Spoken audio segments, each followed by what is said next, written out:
नमस्कार दोस्तों, मेरा नाम अभ्युदय है। तो आज मैं जो कहानी आपके सामने लेके आया हूँ, यह कहानी विनय की है। विनय जो एक शहरी लड़का है और शहर में एक एमएनसी में काम करता है। यह कहानी उस समय स्टार्ट होती है जब विनय अपने दोस्त के फार्म हाउस पे जाता है छुट्टियां मनाने के लिए। तो चलिए शुरू करते हैं इस कहानी को विनय की जवान में और मेरी आवाज में। मैं विनय शहर में रहता हूँ, एक अच्छी एमएनसी में काम करता हूँ। कुछ दिनों से लगातार काम करने की वजह से मेरी शरीर में काफी सारी बीमारियां लगने लगी थी और डॉक्टर ने मुझे रेस्ट के लिए बोला था। पर मैं काम के सिलसिले में रेस्ट नहीं ले पा रहा था। काफी दिनों से इस चीज को अवॉइड करता जा रहा था और मैं दवाइयों पे दवाइयां लेते जा रहा था, जिसकी वजह से मेरी शारीरिक और मानसिक स्थिति काफी ज्यादा बिगड़ चुकी थी। यह घटना जिस समय की है, उस समय मेरी उम्र कुछ 28 साल की हुई। मैं जिस एमएनसी में काम करता हूँ वहाँ पे छुट्टियां बड़ी मुश्किल से मिलती है, पर मैं एक सीनियर लेवल पे हूँ, इसलिए मैंने छुट्टियों का बंदोबस्त कर लिया। पर अब ये नहीं समझ में आ रहा था मैं जाऊँ कहाँ। हिल स्टेशन जाने का समय नहीं था क्योंकि छुट्टियां मुझे थोड़े दिनों के लिए ही मिली थी। तभी मेरे साथ के कलीग ने मुझे अपने फार्म हाउस पे जाने के लिए बोला। उसका फार्म हाउस यहीं पास में था। शहर से सटे होने के कारण 2 घंटे के अंदर आना जाना किया जा सकता था। उसने मुझे अपने फार्म हाउस की चाबियां भी पकड़ा दी और अपने नौकरों से फोन पे बोल भी दिया कि साहब आएंगे, इनका पूरा ख्याल रखना। मैंने भी हाँ कर दिया क्योंकि बचपन में मैं अपने गांव जाया करता था और मुझे गांव में समय बिताना बहुत पसंद है। मैं वैसे भी एक छोटे से गांव का ही हूँ। यहाँ आके नौकरी कर रहा हूँ, अकेले रहता हूँ। माँ बाप मेरे आज भी गांव में ही रहते हैं। आज काम करके मैं बहुत थक गया था। मैंने हाफ डे लिया था, तब भी मुझे थकान महसूस हो रही थी। मुझे आराम की सख्त जरूरत थी, इसलिए मैंने फार्म हाउस पे जाने की सोची। मैं अपने घर गया, अपना सामान पैक किया, अपनी कार से ही फार्म हाउस की तरफ निकल पड़ा। जब मैं फार्म हाउस पहुंचा तब तक शाम हो चुकी थी। मैं ड्राइव तो छोटी ही करके आया था, पर मैं बहुत ज्यादा थका हुआ था। मैंने थोड़ा सा खाना खाया और खाते ही मैं बिस्तर पे सोने का मैंने निर्णय लिया। आधी रात को मेरे कार के अलार्म बजने के कारण मेरी नींद खुली। मैंने खिड़की से बाहर देखा पर वहां पर कोई भी नहीं था। मैंने अपनी कार की चाबी ढूंढी और अलार्म को बंद किया। जब वह तेज अलार्म बंद हुआ तो मैं फिर से बेड पर आकर लेट गया और सोने की कोशिश करने लगा। थोड़ी देर बाद अलार्म फिर से बजा। मैंने सोते हुए अलार्म को इस बार बंद कर दिया। मैं इस बार उतर के खिड़की तक भी नहीं गया कि कुछ कुत्ता उत्ता होगा, ये सोच के मैं कुछ 5 मिनट बाद अलार्म तीसरी बार बजा। 1 या 2 बार बजे तो समझ में आता है, तीसरी बार कैसे बज सकता है। फिर मुझे ध्यान आया कि फार्म हाउस में तो कोई कुत्ते भी नहीं है और फार्म हाउस के अंदर मैंने अपनी गाड़ी खड़ी करके रखी है। अब मैं धीमे से खिड़की की तरफ गया। मैं देखना चाहता था कोई मेरे साथ मजाक तो नहीं कर रहा है। मैं खिड़की के पास पहुंचते ही पर्दे के पास खड़े होकर देखने लगा। थोड़े समय बाद मैंने चांद की रोशनी में किसी को झाड़ियों से मेरी कार की ओर आते हुए देखा। वह जो कोई भी था वो काफी लंबा, पतला और काले रंग का था। वह कार के पास आया, अपने लंबे पतले हाथों से कार को नॉक किया। फिर से अलार्म बजा, पर वह काली आकृति तेजी से वापस झाड़ियों में चली गई। उस वक्त मैं जान चुका था क्या हो रहा है। मैं समझ चुका था ये कोई इंसान नहीं है, इस तरीके से इंसान दिखते नहीं है। मैं थोड़ा सा डर गया था। मैंने अलार्म को दोबारा से बंद किया और उस चीज पे नजर रखने लगा।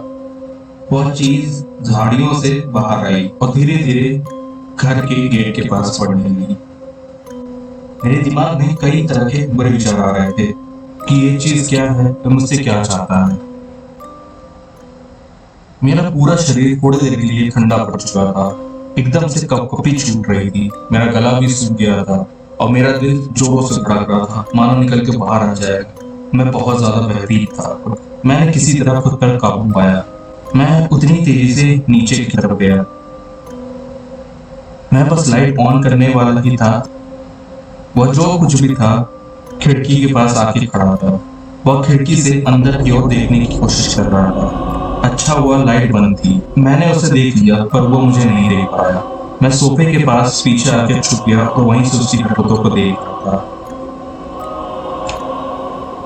तभी मुझे यह भी समझ में आया कि कार के साथ छेड़छाड़ करना उसका केवल अपने शिकार को बाहर निकलने का एक जरिया था।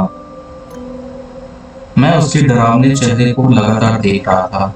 उसकी चमड़ी एकदम जली हुई थी, जैसे लग रहा था कि उसको किसी भट्टी से डालकर निकाला गया। उसकी आंखें पूरी लाल बड़ी बड़ी थी और वो एकदम काला सा दिख रहा था। उसके नाक पे 2 जगह बड़े बड़े गड्ढे भी थे और उसके ओठ पूरी तरीके से फटे हुए थे और वहां से 2 बड़े दांत बाहर निकल आ रहे थे। उसके नाखून भी बहुत बड़े थे। उसकी सांस बहुत भारी और डरावनी थी। वो खिड़की पे भाप बना रही थी और वो लगातार किसी को अंदर देखने की कोशिश कर रहा था। मैं जानता था यह जाने वाला नहीं है। मैं भी सोफे के पीछे से लगातार उसे देखा जा रहा था।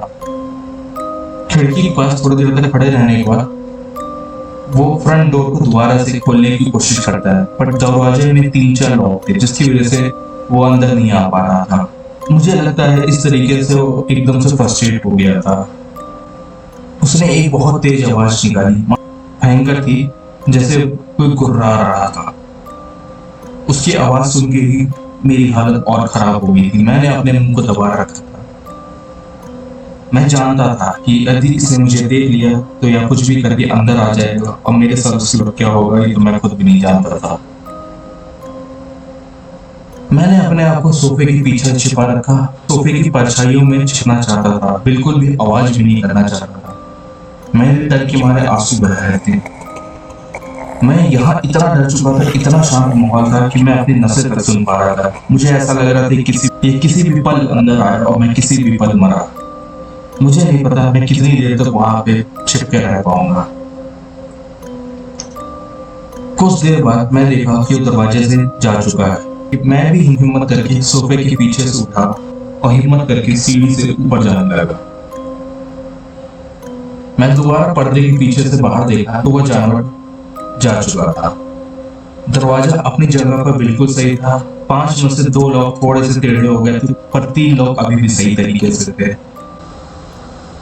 उसके जाने के आधे घंटे तक मैंने और इंतजार किया। जब मैंने देखा कि अब कोई नहीं है तो मैंने हिम्मत करके चाबियां उठाई और दौड़ के अपनी गाड़ी में जाके बैठ गया और दरवाजे को बंद कर लिया। और मैंने तुरंत ही गाड़ी स्टार्ट की और वहां से निकल पड़ा। मैंने गाड़ी तब तक नहीं रोकी जब तक मैं वापस अपने शहर अपने फ्लैट पे नहीं आ गया। मैंने अपने उसी कलीग को फोन मिलाया। उसको मैं कुछ बताता उससे पहले वो समझ चुका था कि कुछ गड़बड़ है। उसने मुझसे कहा कि तुम मुझे 10 मिनट दो, मैं तुरंत तुम्हारे घर आता हूँ। वो मेरे घर आया। मैंने उसको सब कुछ बताया, क्या हुआ, कैसे वो आया और किस तरीके से वो लॉक तोड़ने की कोशिश कर रहा था। उसके थोड़ी देर बाद मेरे दोस्त ने डॉक्टर को भी बुलाया। मुझे बहुत तेज बुखार चढ़ा हुआ था। मैं लगातार कांप रहा था। डॉक्टर ने मुझे कुछ दवाइयां दी और मुझे नींद की भी एक इंजेक्शन दिया, जिसकी वजह से मैं सो पाया। मेरा दोस्त मेरे साथी मेरे फ्लैट में ही रुका रहा। सुबह नाश्ता के समय हम लोगों ने न्यूज ऑन करके देखा। न्यूज में सुनने को मिला कि उसी गांव से 5 किलोमीटर दूर और 3 किलोमीटर दूर 2 आदमियों की लाशें मिली हैं, जिनके शरीर को बुरी तरीके से किसी ने काट खाया था, किसी का दिल निकाल के रखा हुआ था।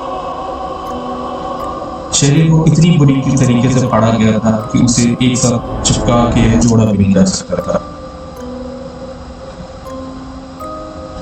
यह सब देखकर मेरा दोस्त भी एकदम घबरा गया। उसने अपना फार्म हाउस जल्दी ही लिया था, उसे बेचने का निर्णय लिया। मैंने भी बिकवाने में उसकी मदद की। वहीं के एक लोकल प्रधान ने उसको वापस से खरीद लिया, जिससे इसने वापस लिया था। उसको नुकसान भी सहना पड़ा और उसका यही कहना था कि जान रहेगी तो बाकी आगे कमा रहे। तो दोस्त, यह रही आज की कहानी। आशा करता हूँ आप लोग की कहानी अच्छी लगी होगी। अगर आप भी अपनी कहानी हमसे शेयर करना चाहते हैं तो हमारे दिए हुए ईमेल आईडी जो डिस्क्रिप्शन बॉक्स में है वहां से हमें भेज सकते हैं। तब तक के लिए अलविदा, अपना ख्याल रखिएगा। कल हम फिर मिलेंगे इसी समय इसी जगह पर एक नई कहानी के साथ। तब तक के लिए शुभ रात्रि।